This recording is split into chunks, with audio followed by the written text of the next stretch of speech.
संस्कार प्रति अध्याय सुनने जा रहे हैं। ये प्रति अध्याय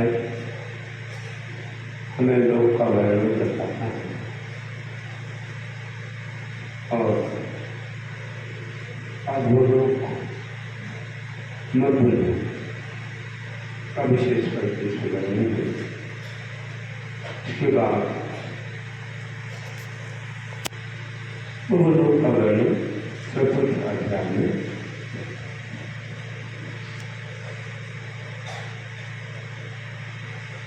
सात पृथ्वियों अधोलोक में होने वाली सात पृथ्वियाँ जिनको लोक भाषा में नरक कहते हैं, कौन सी है?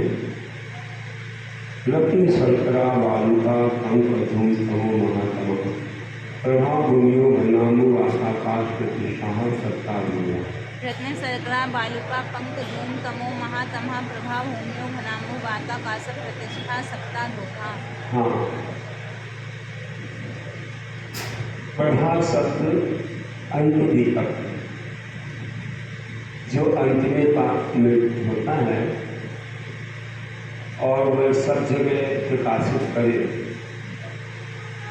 अंत दीपक है। जो प्रथम होता है और आगे सबको प्रकाशित करे, सबके साथ लगाए मतलब तो वह आगे दीपक है। इसका पहले सम्यक दर्शन ज्ञान चाहता है। सम्यक दर्शन, सम्यक शब्द आदि दीपक है, यहाँ प्रभा शब्द अंत दीपक है। तो रत्न प्रभा, शर्करा प्रभा, बालुका प्रभा, पंख प्रभा, भूम प्रभा, तमह प्रभा और महातमा, ये भूमियाँ हैं और शब्द सात हैं। और क्रम से अधोधा नीचे नीचे एक के नीचे एक है। मनानु आकाश प्रतिष्ठा, मनोरथी बात बने, धनबाद बने और धनुवाद बने तथा आकाश के आधार से स्थित है। अधोलोक में जैसे एक बिल्डिंग में फ्लोर होते हैं, वैसे अधोलोक में ये ऐसे एक के नीचे पृथ्वियाँ हैं और जैसे ये नाम है वैसे ही इनका रंग है। समझ लीजिए रत्न के समान, शर्करा के समान। शर्करा तो शक्कर, आप लोग बोलते हैं शर्करा, ऐसे भी कह सकते हैं अथवा रेत को भी कहते हैं। और बालू मतलब मिट्टी, पंख मतलब तीसरे, भूम मतलब धुआं और तमा मतलब भी धुआं होता है। तो महातमा, एक तमा और एक महातमा। तो इसमें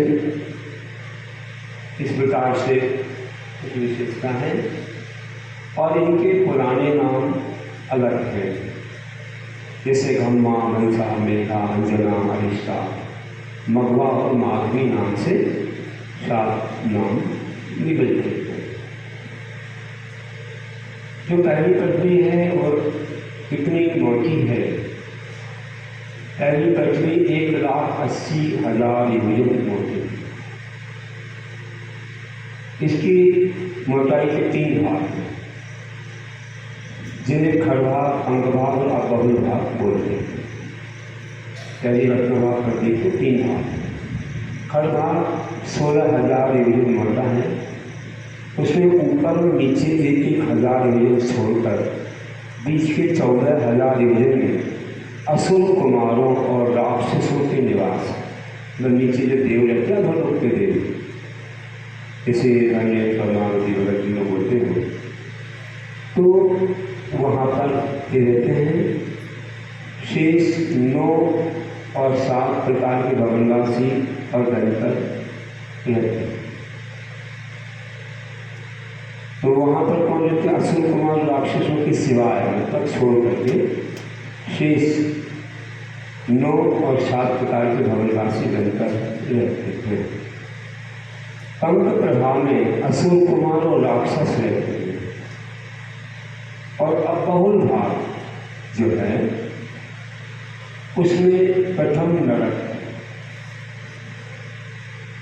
उसमें मतलब प्रथम पृथ्वी के नरक बिल हैं और बिलों को नरक बोला जाता है, कुएं के समान रहते हैं, तो ऐसा बताया है। तो खरबाग की मोटाई 16,000 योजन, पंखबाग की 84,000 योजन और अपोल बाग की मोटाई 80,000 योजन है, ऐसा बताया। इस प्रकार से 180,000 योजन हो जाते हैं।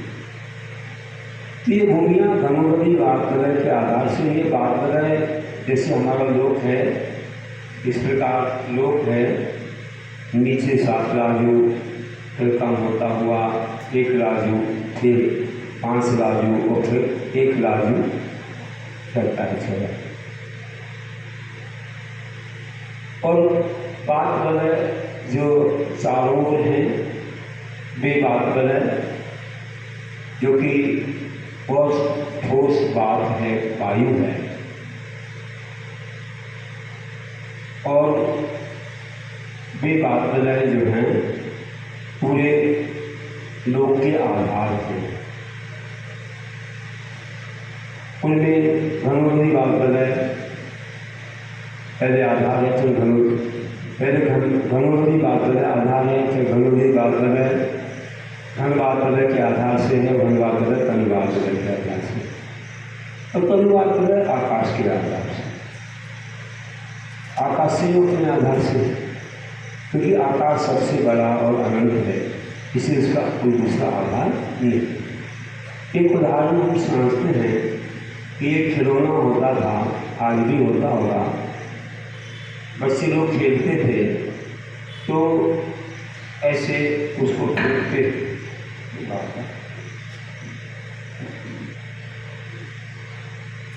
उसको ऐसे फूकने से उस पर एक गेंद रहती है छोटी सी, तो फूकने से वो गेंद ऊपर उठती और घूमती है, नहीं फूकेंगे उसी पर आके रुक जाती है, ज़्यादा जोर से फूक दिया तो नीचे गिर गया। तो बचपन में उसे खेला है, तो उससे मालूम पड़ता है कि एक गेंद को एक वायु का प्रेशर कैसे रोकता है और उसको थमाए रखता है। तो ये छोटी सी चीज़ है, इसके लिए वायु इतनी उसके लिए विशेष है, उसको संभाले रखती है। ऐसे हमारे 3 लोग को ये बागवलय संभालते हैं। कितने मोटे, 20-20 हज़ार योजन मोटे, कहीं इतने घने हैं कि एयर गोल बोलते हैं, एयर गोल ऐसी एयर होती है कि उससे कोई प्रवेश नहीं करता, इतनी कठोर वायु, मतलब कि इतनी ज़्यादा घनी होती, इसलिए ये बागवलय पूरे लोक को संभालती है। और कुछ हम आगे विशेष शास्त्रों में जानेंगे, आप आगमन योग कर लेना, उसमें थोड़ा और विशेष हो जाता है। अभी अपने पास समय कम है, चलिए आगे बढ़ते हैं। 7 पृथ्वियों में नरकों की संख्या, बिलों की संख्या, तासु 65 पंचदश 10 पंचोदय नरक सहस्राणि पंचचैवात्मन। तासु 65 पंचदश 10 पंचोनैक नरक सहस्राणि पंचचैवात्मन। तासु पृथ्वीषु, उन पृथ्वियों में यथाक्रम क्रम से 63 पंचविंशति पंचदश 10 पंचों में नरक सहस्राणि, 30 लाख, 25 लाख, 15 लाख, 10 लाख, 3 लाख और 5 कम 1 लाख तथा 4 पंचयुग। पंचयुग मतलब 5 ही नरक हैं। एक जमीन में गड़े हुए ढोल के समान है, जैसे एक ढोल को गाड़ दिया जाए ढोलक को, तो ऐसे कुएं के समान होते हैं। ये गोल होते हैं, चौकोर होते हैं, त्रिकोण आदि प्रकार से होते हैं। तो कोई इंद्रग्रह होते हैं, कोई ऐसे त्रिकोण आदि, इस प्रकार से इनके बारे में बताया है। और इनमें नारकी रहते हैं। नारकी जब जन्म लेते हैं तो वे कई योजन ऐसे उछलते फिर गिरते, बहुत पीड़ा होती है। तो इनमें वे नारकी रहा करते हैं। और वे आपस में कैसे रहते हैं, उनको कैसी वेदना होती है, क्या क्या वहाँ पर जो है भाव आदि, इसके बारे में कहें। नारका नित्या सुरकर लेशा परिणाम दे वेदना विक्रिया। नारका नित्या सुरकर लेशा परिणाम दे वेदना विक्रिया। नार के जीव नित्या मतलब नित्य, नित्य हमेशा ही असुर कर लेशा, असुर लेशा, और असुर शब्द आगे भी लगाना है। असुर कर परिणाम, असुर कर देह मतलब शरीर, और असुर कर वेदना तथा असुर कर विक्रिया वाले होते हैं। असुर कर आदि दीपक हो गया, सबके साथ लगाना है। उनकी जो वेश्या है वह असुर कर कुशनील कापुर, कसाय निरंजित करना वेश्या, ऐसा बोल जाता। कसाय से रंगे हुए करना वेश्या कहलाती है। तो ये बहुत अशुभ है। परिणाम उनके बहुत क्रूर होते हैं, दूसरे से बदला लेने के, मारने पीटने के। और उनका शरीर भी हुंडक संस्थान होता है तो क्रूर होता है। उनकी वेदना भी बचाओ बचाओ चिल्लाते रहते हैं।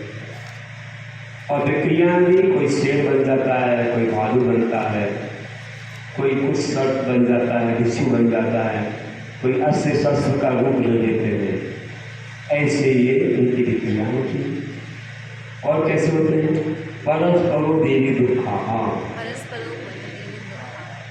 नार के जीव, नार के जो आपस में एक दूसरे को दुख देते हैं। परस्पर में उत्पन्न किया है दुख जिन्होंने, ऐसे वे नारकी होते हैं। वे वहाँ पर कुत्तों के समान, ईंधन के समान लड़ते रहते हैं। ऐसे भयानक दुख होते हैं, चीर-फाड़, मारना, कहीं भार में झोंकना, कहीं टुकड़ी से, गर्म टुकड़ी से चिपकाना, आदि आदि बहुत दुख होते हैं। अब और भी कहते हैं कि संकलिष्टा सुरोधि दुखास प्राप्त पृथ्व्या।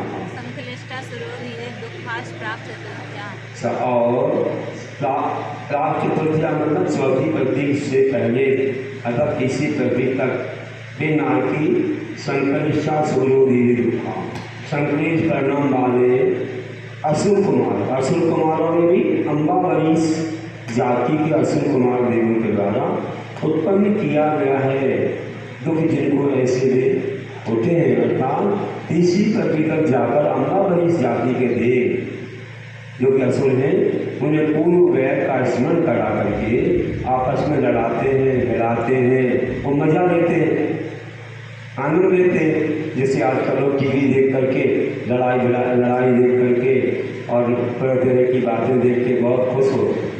इसमें क्या होता है? आत्म ध्यान होता है, इसमें कर्मों का बंध होता है। तो ये उसी में मनोरंजन करते रहते, मिथ्या दृष्टि है, इसलिए ऐसा होता है। सम्यक दृष्टियों को या धर्मात्माओं को अच्छा नहीं लगता लड़ाई झगड़ा, तो देखना नहीं चाहते, अरे भैया क्यों लड़ते झगड़ते, इसमें क्या रखा है, क्यों कर्मों का बंध कर रहे। धर्म की बात देखना चाहते हैं।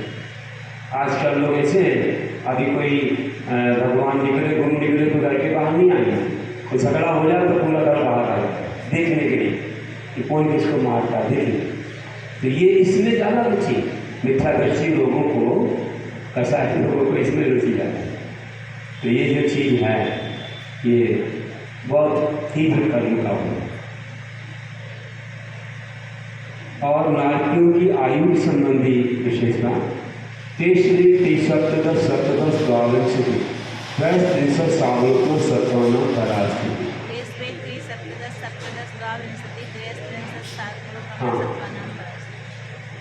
तो मतलब तेषु मतलब उनमें नरकों में सत्वना जीव नाल के जीवन की परास्थिति, परा मतलब उत्कृष्ट आयु क्रम से कितनी होती है? तो कहा 1 आदि 1 सागरोपम, 3 सागरोपम, 7 सागरोपम, 10 सागरोपम, 17 सागरोपम, 22 सागरोपम और 33 सागरोपम। एक क्रम से पहली, दूसरी, तीसरी, चौथी, 5वीं, 6वीं, 7वीं पृथ्वी में होती है। इस प्रकार से वर्णन किया है। ये 7 पृथ्वियाँ तो है ही, इसके नीचे एक और पृथ्वी है, एक राजयोग में, जो कि कलकला पृथ्वी, जहाँ 5 स्थावर जीव हुआ करते थे, एक इंद्र जीव हुआ करते, वहाँ नारकी नहीं रहते थे। जैसे 7 पृथ्वियाँ और 8वीं पृथ्वी कलकला हो गई है। इस प्रकार से अब वहाँ नरकों में जो बिल होते हैं, इंद्रक बिल होते हैं, श्रेणीबद्ध बिल होते हैं, कठिन बिल, इंद्रक मतलब बीच का और श्रेणीबद्ध पंक्तियों के अनुसार नरक बिल और कठिन बिल यहाँ वहाँ खड़े हुए, ऐसे बिल होते हैं। इस प्रकार से बताया है। बहुत सारा वर्णन है, लेकिन अपने पास समय की पाबंदी है। आगे बढ़ते हैं। अब हम आ जाते हैं मग्धलोक का वर्णन ऐसा है। देखिए, जहाँ हम रह रहे हैं, जम्बूद्वीप लवणोदादया सुनामानो द्वीप समुद्रा। इस मग्धलोक में शुभ नामाना, अच्छे नाम वाले जम्बूद्वीप लवणोदादया द्वीप समुद्र, जम्बूद्वीप आदि द्वीप और लवण समुद्र आदि समुद्र है। सबसे बीच में थाली के आकार का जम्बूद्वीप है, थाली के आकार जैसा जम्बूद्वीप है। उसके चारों तरफ लवण समुद्र है, चूड़ी के आकार का। उसके चारों तरफ धातुखंड द्वीप है, थोड़ी चूड़ी आकार का। उसके चारों तरफ कालोपरी समुद्र है, तो उसके चारों तरफ पुष्करवत द्वीप है, तो उसके चारों तरफ पुष्करवत समुद्र है। इस प्रकार एक दूसरे को घेरे हुए असंख्यात जीव समुद्र हैं, जिनका नाम लेना हमें कठिन है। बहुत सारे द्वीप समुद्र वहाँ पाए जाते हैं। अपने ऐसे इस मग्धलोक, इस प्रकार से हमारा ये मग्धलोक एक राजू के अंदर है।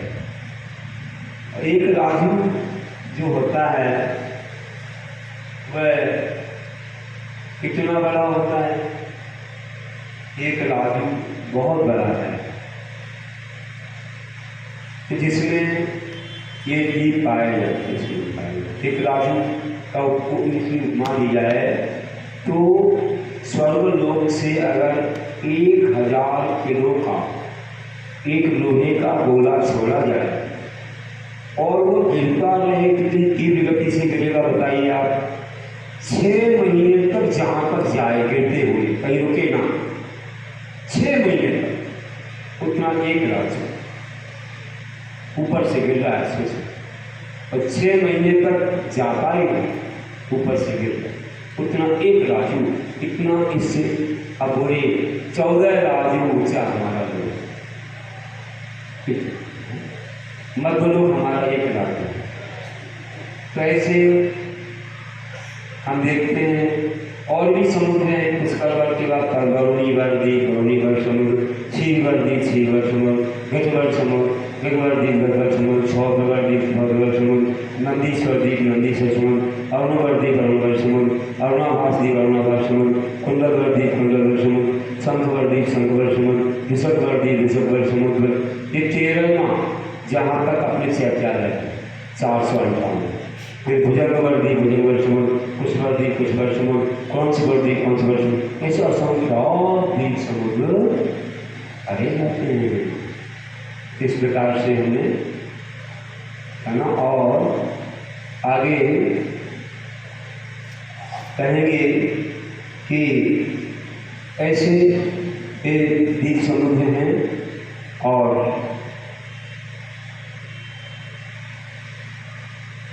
कहते हैं दूर विस्कंभा पूल पूल परिक्षेपणों बलिया प्रतिभा।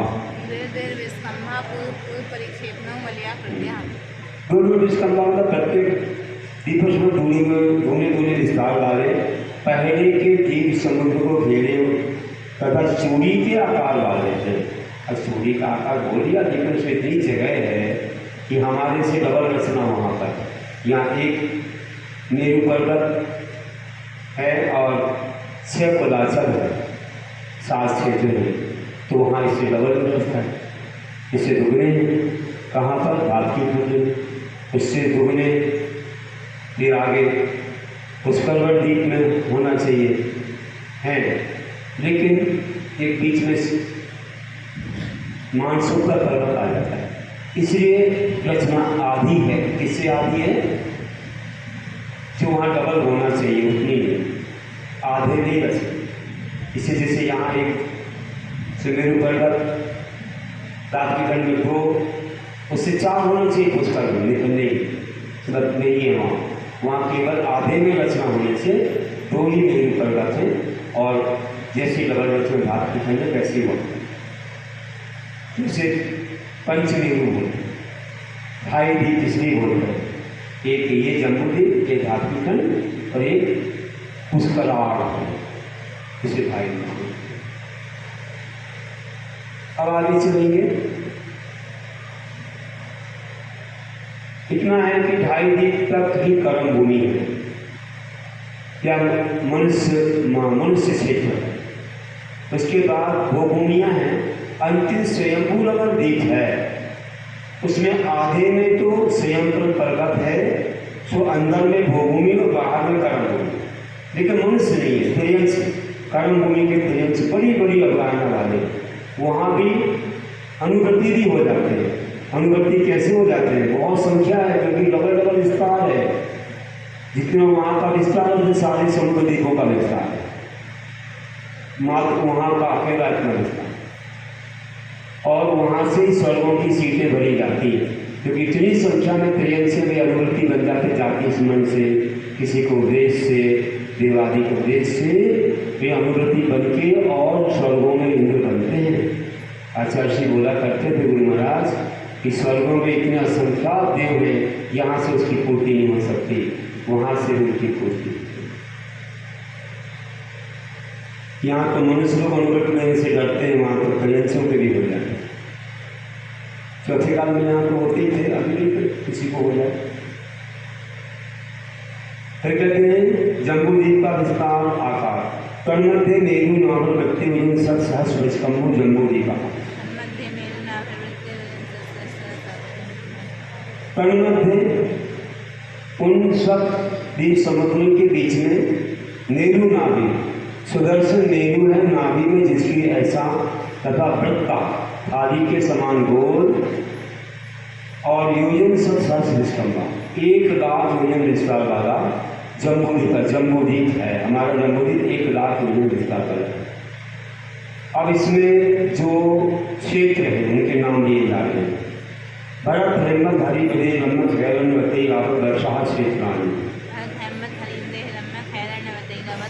भरत हेमंत हरि विदेह रम्यक हैरण्यवत ऐरावत, ऐसे 7 क्षेत्र जम्बूद्वीप में होते हैं।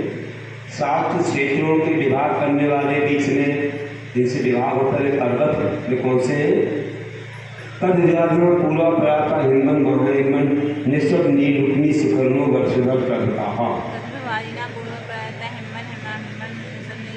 उन 7 क्षेत्रों का विभाग करने वाले पूर्वा प्रयाता, पूर्व से पश्चिम तक लंबे हिमवन, महाहिमवन, निश्चल, नील, रुक्मिन और शिखर, ये 6 वर्षभर पर्वत। वर्षभर कुलाचल पर्वत है, वर्षभर क्षेत्र कहते हैं उनको विभाग करने वाले ये 6 पर्वत हैं, बड़े ऊंचे ऊंचे हैं। इनमें सब पर पूर्व दिशा में एक चैत्यालय है, कृत्रिम चैत्यालय, महाविद्यालय लोग जाते हैं, देव जाते हैं, भूमि के जीव भी अपनी विक्रिया से जा सकते हैं।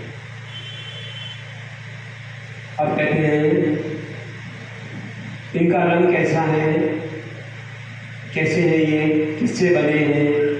आपको आश्चर्य होगा, आपके हाथों में रत्न है, आपके हाथों में सोना है, चांदी है, कहाँ से आता है? इस भूमि से आता है।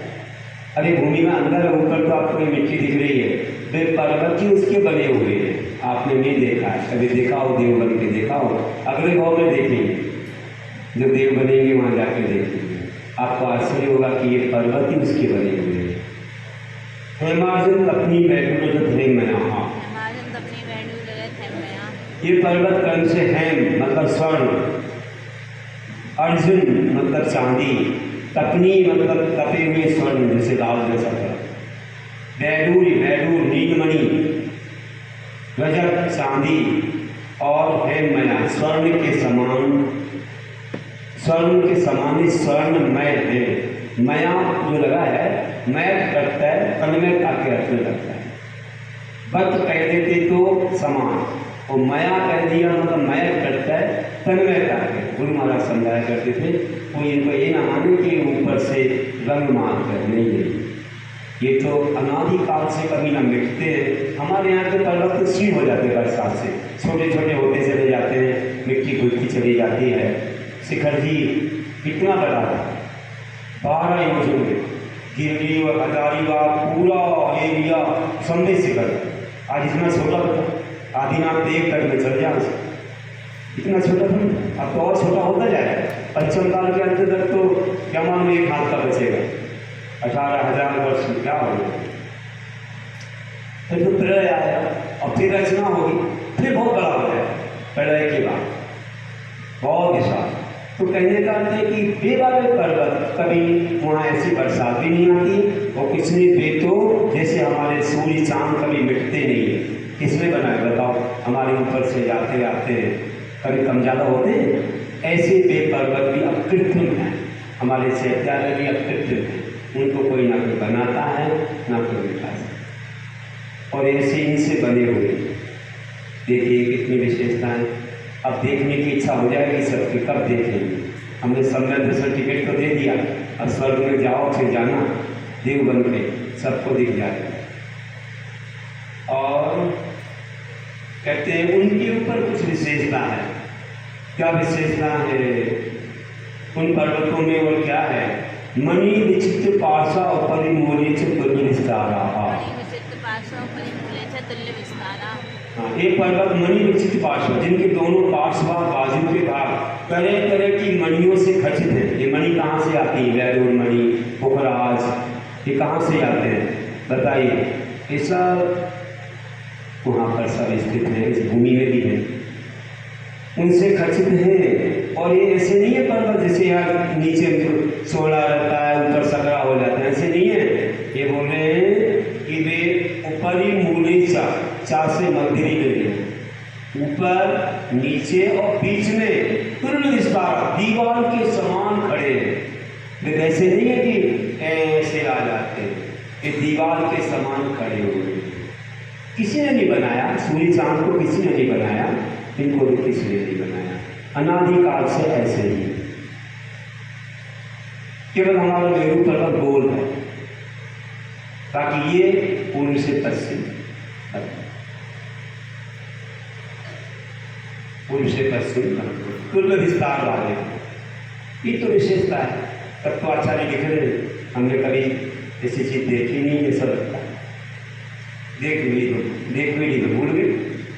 फिर आगे कहते हैं इनके ऊपर कुछ रचना है, इनके ऊपर तालाब, बड़े बड़े तालाब, पद्म महापद्म दिगिंस केसरी महापुंडरी पुंडरी का राज से काम करे,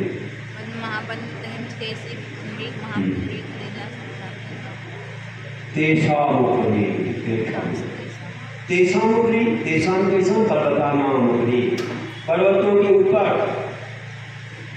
क्या है? हृदय मतलब तालाब। कौन कौन से? पद्म, महापद्म, दिगिंस, केसरिन, महापुंडरी को पुंडरीक नाम के 6 तालाब है। सेहो पर्वत पर बड़े बड़े तालाब है। तालाब कितने गहरे, कितने चौड़े, क्या है देखो बताते हैं। प्रथमो योजन सहस्रायाम तदर्थम। प्रथमो योजन सहस्त्रायाम तदर्थम। हाँ, प्रथमो योजन सहस्रायाम तदर्थम होगा। प्रथमा है प्रथम पहला तालाब योजन सहस्र आयाम 1000 महायोजन लंबा है। 1000 महायोजन लंबा तदर्थम और लंबाई से आधा 500 महायोजन चौड़ा। देखिए कितना विशेष है। तो ऐसा है और कितना गहरा है 10 योजना। 10 योजन तो गहरा है।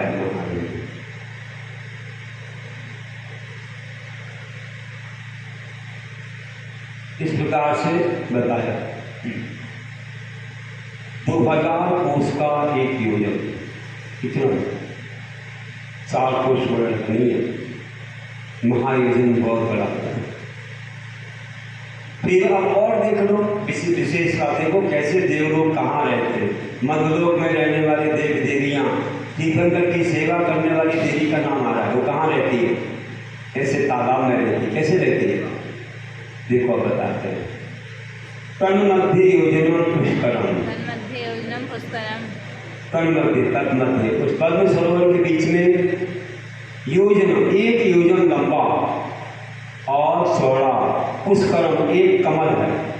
ये कमल वनस्पति काय का नहीं है, ये पृथ्वी का है। ऐसा कमल है। 1 योजन कितना बड़ा है। और ये कमल आगे आगे तालाबों में जहाँ तक 3 तालाब तक बढ़ते हुए ज़्यादा विस्तार वाले हैं। पर्वतों का तालाबों का विस्तार जबरदस्त है। फिर मेरू पर्वत के आगे वाले 3 क्षेत्रों में 3 पर्वतों पर कम से कम हो जाता है। ऐसा बढ़ता है ऐसा कम, यहाँ से बढ़ता गया यहाँ से कम। तब द्विगुण दुगुणा हृदय पुष्कराणि च। आगे के तालाब और कमल क्रम से द्विगुण दुगुणा प्रथम तालाब से तथा उसके कमल से द्विगुण विस्तार वाले हैं। मतलब कि तिगिंस नामक तीसरे तालाब तक ही समझना चाहिए। आगे 3 तालाब 3 कमल दक्षिण के तालाब और कमलों के समान विस्तार वाले हैं। अब इन पर देवियाँ रहती हैं। देखिए कन्निवासिन्यो देव्या श्री हिरे धिति कीर्ति बुद्धि लक्ष्मिया पल्लव स्थित्या ससानन परिषद। हाँ, पल्लव स्थित्या एक पल्लव की आयु वाली, पल्लव संख्या 10 की आयु होती है। सागर को बदल ससानन परिषद का सामान्य पारिषद जाति के देवों से सहित श्री हिरी धिति कीर्ति बुद्धि लक्ष्मी नाम की देवियाँ क्रम से कन्निवासिन्याँ सरोवरों के कमलों पर निवास करती हैं। बड़ी बड़ी टीकाओं में लिखा है कि मुख्य कमल पर देवियाँ रहती हैं और उनके परिवार कमलों पर वे भी पृथ्वी कायक हैं। वहाँ जो भवन बने हुए हैं उनमें देव हैं, ये उनके रक्षक हैं। ये देवियाँ कुमारिकाएँ हैं, तीर्थंकर की सेवा करती हैं। और कहीं कहीं बनता है कि सौरभ इंद्र की ये नियोगी सब वर्णन अलग अलग है। अब 14 नदियों के नाम कहते हैं। इन तालाबों से नदियाँ बही हुई हैं। वे कौन सी नदियाँ हैं? गंगा सिंधु लोहित हुताशा हर कांता सीता सीतोदा नारी नलकांता स्वर्ण रूपुला रक्ता रक्तोदा सहित ब्रह्मदा। गंगा सिंधु रोहित रोहितास्य हरित हरिकांता सीता सीतोदा नारी नलकांता स्वर्ण रूपुला रक्ता रक्तोदा सहित ब्रह्मदा। गंगा सिंधु रोहित रोहितास्य हरित हरिकांता सीता सीतोदा नारी नलकांता स्वर्ण रूपुला रक्ता रक्तोदा सहित ब्रह्मदा।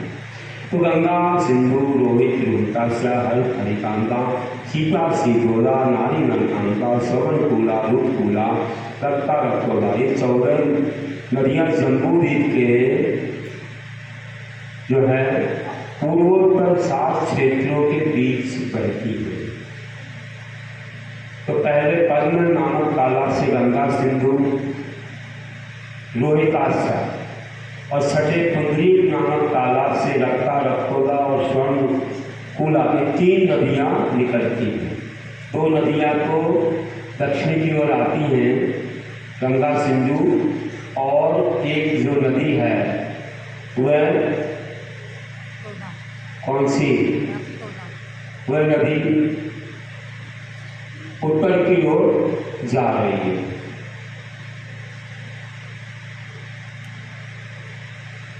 इनमें हम लोग जो करते हैं लोहित नदी, गंगा सिंधु हमारी ओर आती है और लोहित नदी उत्तर की ओर चली जाती है।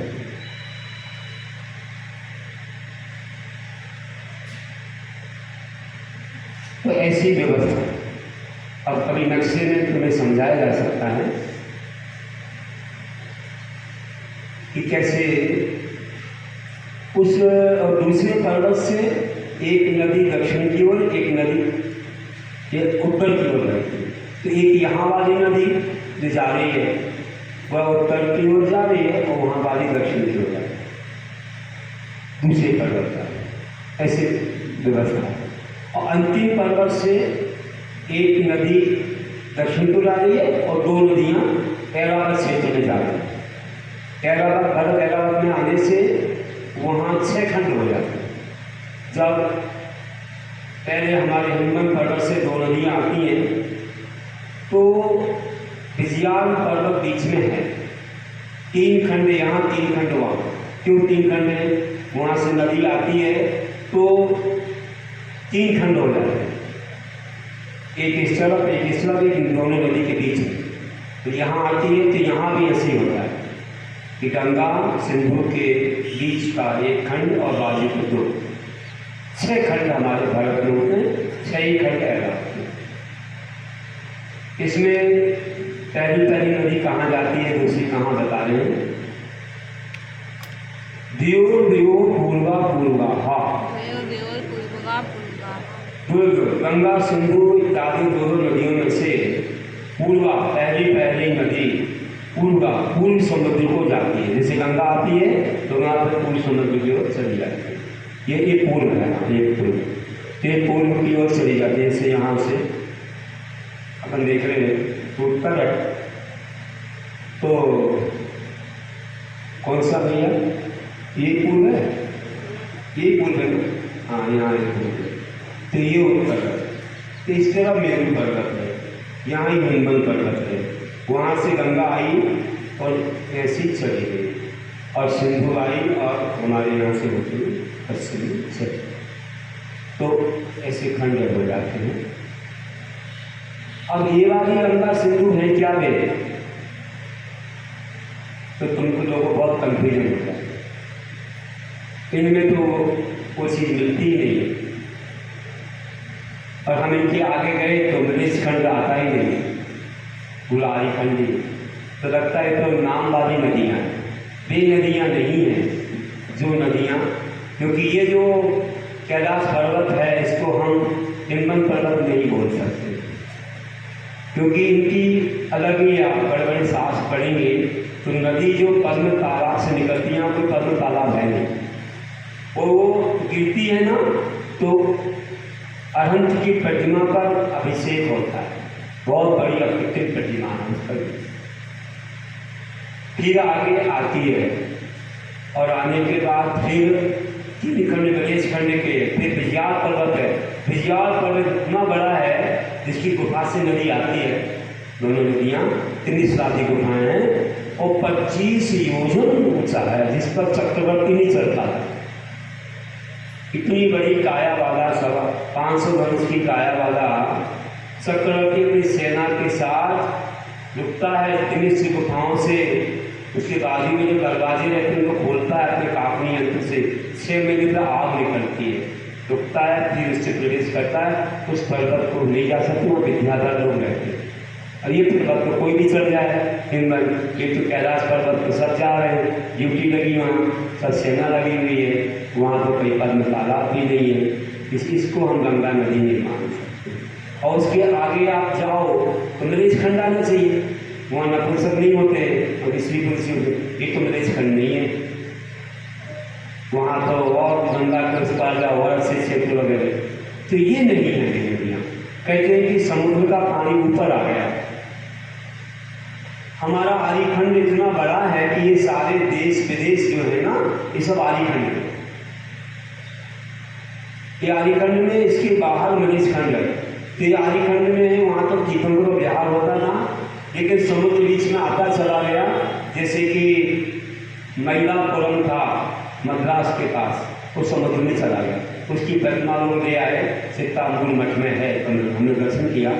ऐसे बॉम्बे के पास बहुत बड़ा नगर है अंदर, पंडोबियों ने खोज लिया, बोले आपको और मालूम करना हो तो खर्चा करना पड़ेगा। बड़े बड़े महल बने हुए, द्वारकापुरी चली गई अंदर, तो पानी बढ़ता जाता है। क्यों होता है ऐसा? क्योंकि इसलिए होता है कि हमारी मिट्टी घुल कर समुद्र में जाती है, समुद्र सूर्य आकार का है, और उसमें जाते चारों तरफ द्वार बने हुए जम्बूद्वीप के, समुद्र में मिट्टी जाती है। अब मिट्टी जा रही है तो यहाँ का स्थान नीचे हो रहा है, तो उन द्वारों से समुद्र का पानी अंदर आ गया, अंदर आया, हमारे इसमें आर्यखंड में फैल गया, हमारे टुकड़े टुकड़े हो गए। अब वहाँ बिहार नहीं होता, ये सारे विदेश जो हैं आर्यखंड है। तो ये नदियाँ नाम वाली हैं, वे नदियाँ कहाँ गई? वे नदियाँ लगता समुद्र का पानी ऊपर आ गया, इसलिए यहाँ का स्थान नीचे हो गया करके वो समुद्र में मिल गई। अभी भी ठंडी धारा गर्म धारा समुद्र में मिलती है, वैज्ञानिक लोग बोल रहे हैं, तो वे नदियाँ अंदर बह रही हैं। और मलेच्छ खंड का स्थान कम नहीं होता, नीचा नहीं होता, क्योंकि ऐसी बरसात वहाँ नहीं होती, तो वो ऊंचा ही है, वहाँ हम जा नहीं सकते। और जहाँ तक जा सकते हैं तो वो ये स्थान है बीच का, नदियाँ जो है वे समुद्र का पानी आने से उसमें समा गई। और ये वाली जो नदियाँ हैं ये नाम वाली नहीं, क्योंकि इनके आगे जाने में मलेच्छ खंड मिलता नहीं। तो ऐसा कुछ हो गया है। अगर प्रलय आएगा तो फिर समुद्र की मिट्टी ऊपर आ जाएगी, फिर हमारा आर्यखंड बहुत बड़ा हो जाएगा और शिखर जी बहुत बड़ा हो जाएगा। 49 दिन की वर्षा होती है, पूरा सब 1 योजन तक की मिट्टी जल जाती है, 1 योजन तक की नीचे जल जाती है। चित्रा भूमि में जो नीचे एक स्वस्तिक बना हुआ है, ओम बना हुआ है, जहाँ ओम बना है, जहाँ ओम बना है वहाँ से वहाँ तीर्थंकरों का जन्म सारे, और जहाँ स्वस्तिक बना है वहाँ से सबको मोक्ष होता है।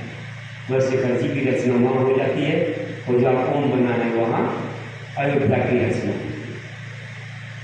तो शाश्वत है, ऊपर का मिट जाता है लेकिन अंदर शाश्वत है। बहुत सारी कुछ विशेषताएं आपको नया सुनने में मिल रहा होगा, लेकिन ये हम लोगों ने पूरा, तब सब हमारे संग में ज्ञानी है, एक से एजुकेटेड, सब ग्रेजुएशन प्रोफेशनल ऐसे जल्दी स्वीकार नहीं करते हैं, सब अंदर से जान लिया, पूरा समझ लिया।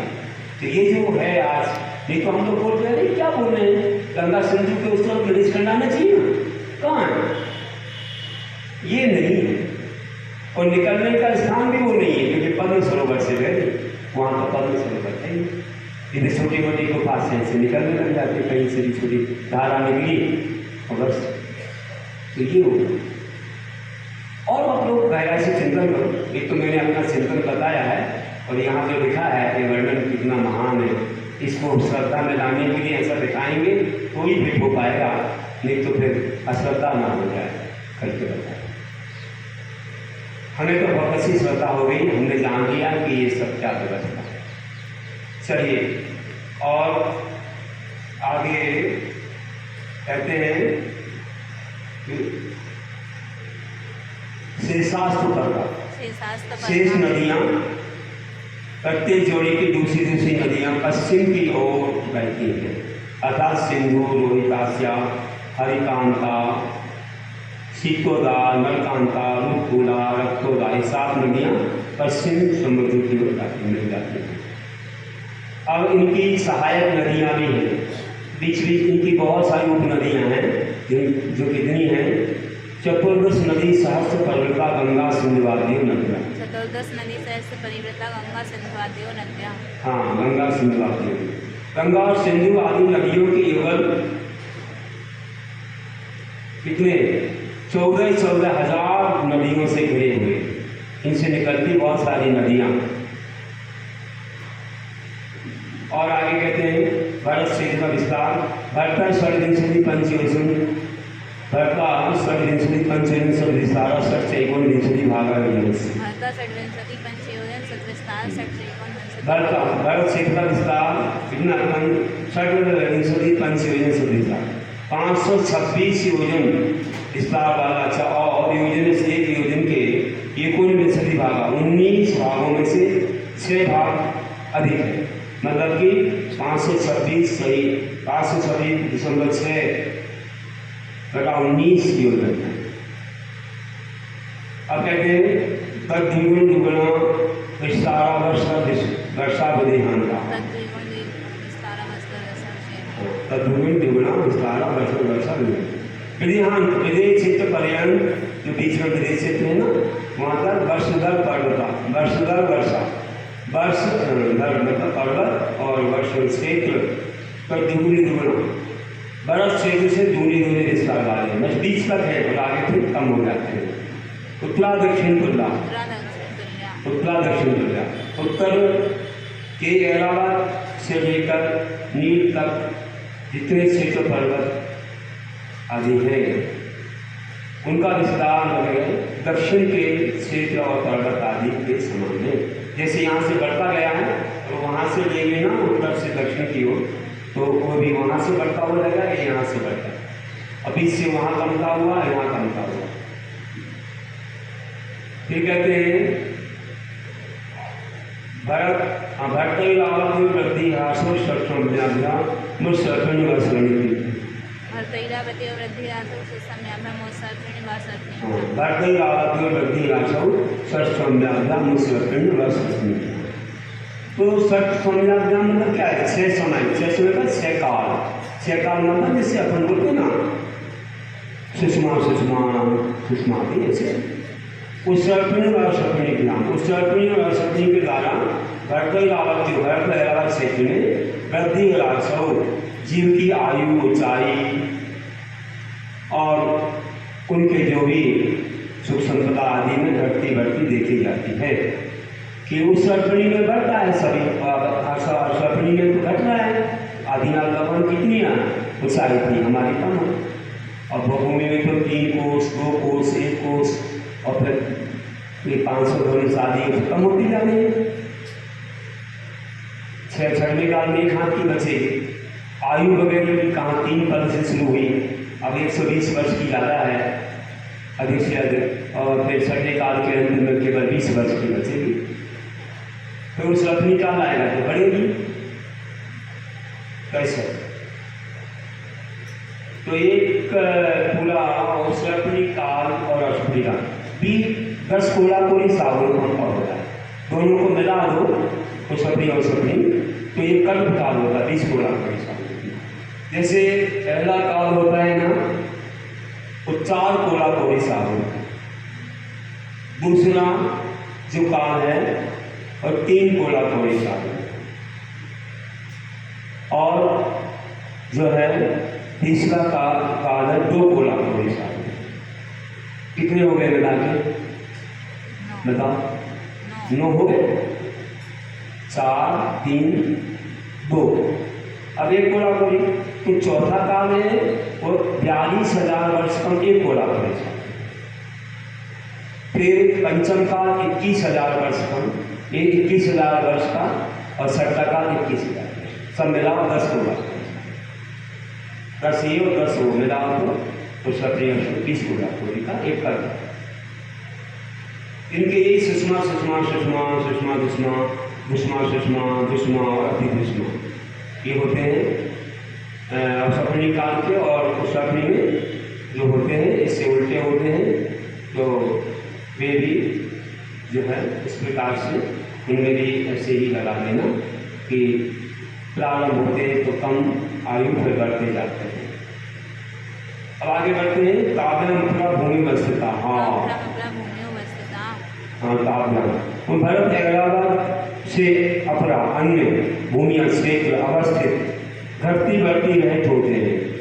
आप जान रहे हैं कि भरत ऐरावत में ही परिवर्तन है, बाकी कहीं परिवर्तन नहीं। निज खंडों में कोई परिवर्तन नहीं। वहाँ चौथे काल जैसी आयु लगभग प्रथम अंत जैसी और वैसा शरीर रहता है। मनीष खंड में कोई परिवर्तन नहीं। अब हम लोग देख रहे हैं यहाँ तो सभी आदि खंड है, हमारे ऐसा परिवर्तन देशों में है तो आदि खंड कर रहे हैं।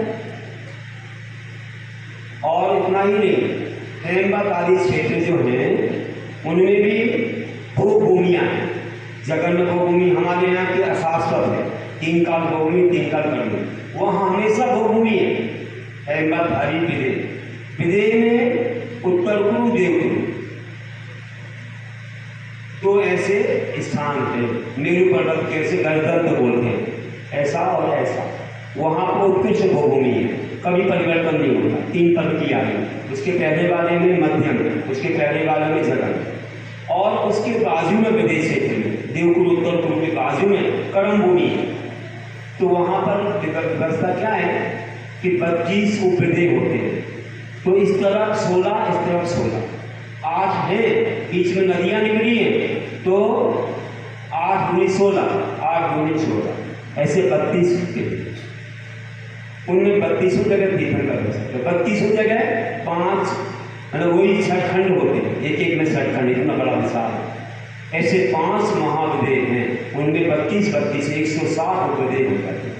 और 5 भरत 5 11 तक मिला तो ये 70 भूमियाँ 170 हो जाती है। 170 तीर्थंकर तक हो सकते हैं। अजितनाथ भगवान के काल में 170 तीर्थंकर। अब नक्शे में बहुत अच्छा समझ, जैनागम संस्कार में नक्शा दिया है, आपके सामने रखी जैनागम संस्कार, इसमें नक्शा भी दिया है त्रिलोक वर्णन में, अपने खोल के नहीं रखा, ध्यान नहीं रहे। उसमें 3 लोक का नक्शा भी है और बीच में त्रिलोक वर्णन है। देखो पेज नंबर बता दो कहाँ पर। 133 पर है ना, 35, हाँ बीच में है 3 लोक का नक्शा और बाजू में ढाईद्वीप का नक्शा भी होगा, जम्बूद्वीप का कौन सा नक्शा देखो उसमें दिया है। बीच में मेरु पर्वत है और कैसे कैसे आगे बाजू 3 क्षेत्र और ठीक है विदेश से करा 3 क्षेत्र हैं, 6 पर्वत हैं। और आदि खंड जो है आप देख रहे हो पूरा 6 महाद्वीप पूरे उसी में आए हुए हैं। अब चलते हैं, थोड़ा सा विषय है कि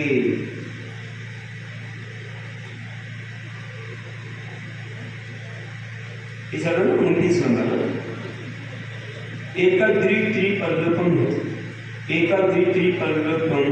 स्थितियो हेमवत हारी वर्ष गई पूर्वा।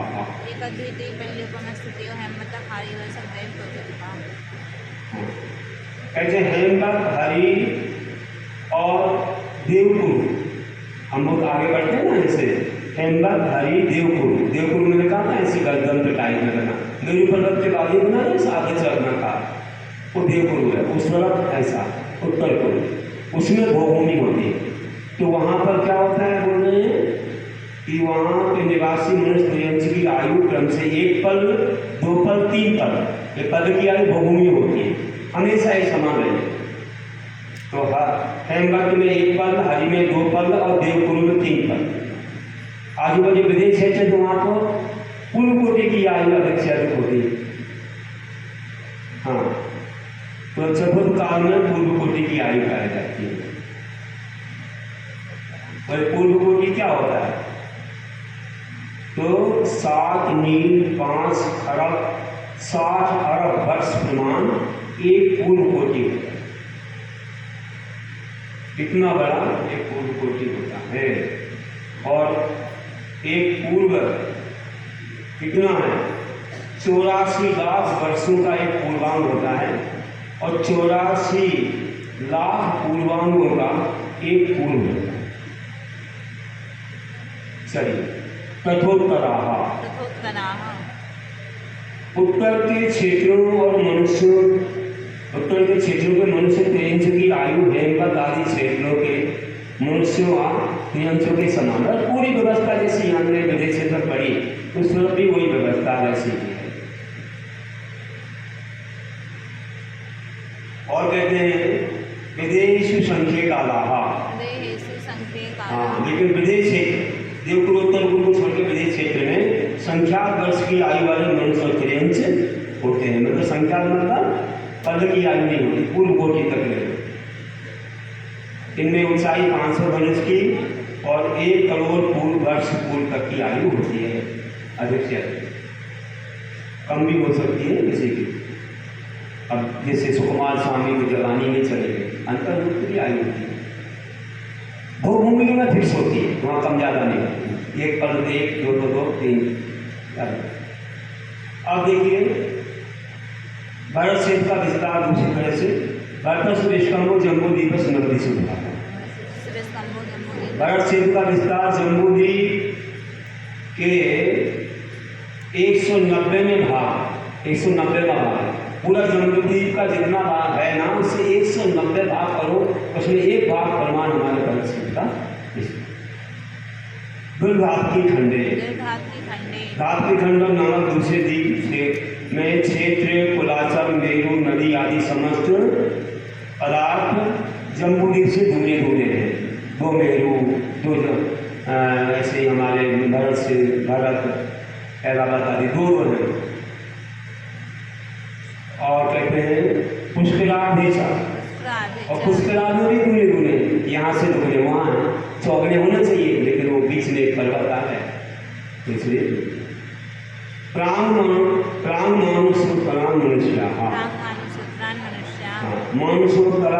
मानसूत्तर पर्वत के पहले अर्थात ढाई दिन में ही मनुष्य होते हैं, उसके बाहर नहीं। एक जम्बूद्वीप, धात्की खंड, बस। आर्यामलेश शास्त्र, मनुष्य 2 प्रकार के आर्यामलेश, जो अनेक गुणों से संपन्न होता है, गुणी पुरुष जिसकी सेवा करते हैं, जिनमें दीक्षा आदि की परंपरा चलती है, जिन कुलों में ये आर्य हैं, जो आचार विचार से रहित हैं और जो कुछ ऐसे अशुद्ध आदि पदार्थ वगैरह सेवन करते विवेक से नहीं है, तो नहीं से करते। अब कहते हैं कर्म भूमि के लिए भरते रावल बदेहा कर्म, भरते रावल बदेहा कर्म भूमि नृत्य देव कुरुकर कुरु, भरते रावत बदेहा कर्म भूमि नृत्य देव कुरुकर, हाँ, भरते रावल बदेहा कर्म भूमि नृत्य देव कुरुकर कुरु। 5 मेरू संबंधी 5 भरत, 5 ऐरावत और देवकुरु उत्तर कुरु को छोड़कर 5 विदेह, इस तरह ढाई द्वीप में कुल 15 कर्म भूमियाँ हैं। 5 मेरू संबंधी 5 भरत, 5 ऐरावत, अन्य नहीं, एक यहाँ का 2 धात्की खंड, 2 पुष्कराल, देवकुरु उत्तर कुरु को छोड़ दो, क्योंकि वो भूमियाँ हैं, उनको छोड़ दो। इसलिए ढाई द्वीप में कुल 15 कर्म भूमियाँ,